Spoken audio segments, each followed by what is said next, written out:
Равиль Насибуллин. День Победы. Этот праздник прорвался из бездны. Великий день Великой Победы. И каждой весной врывается в память волной сердца победы, то есть знамя.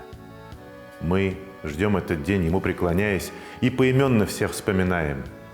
Того, кого знаем, и кто неизвестен. Всем посвящается высокая песня. Лишь только они, кто ушел безвозвратно, не празднуют с нами сей день благодатный. Лишь только они даровал кто свободу, лишь их нет среди нас, кто жизнь свою отдал. И как бы ни ждали героев победы, им не вернуться с последнего рейда. И весточки ведь в треугольных конвертах они не отправят нам с того света. Не могут они насладиться тем счастьем, что нам даровали над смертью взмывая.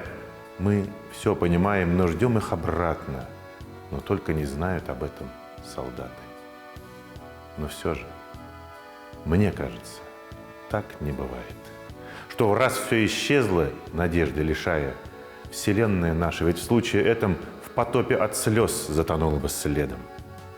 Я верю, что наши солдаты-герои 9 мая все к нам приходят.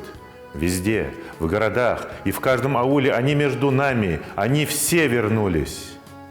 Они каждый год в этот праздник священный к нам обращаются цветом сирени. Они говорят нам о детях, о доме, о радостях жизни, о счастье искомом.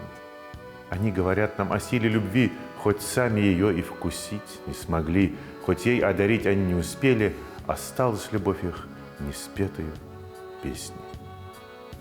Нет, и не спетой, а бесконечной, той, что уносится в бескрайнюю вечность. Этот праздник прорвался из бездны. Великий день Великой Победы.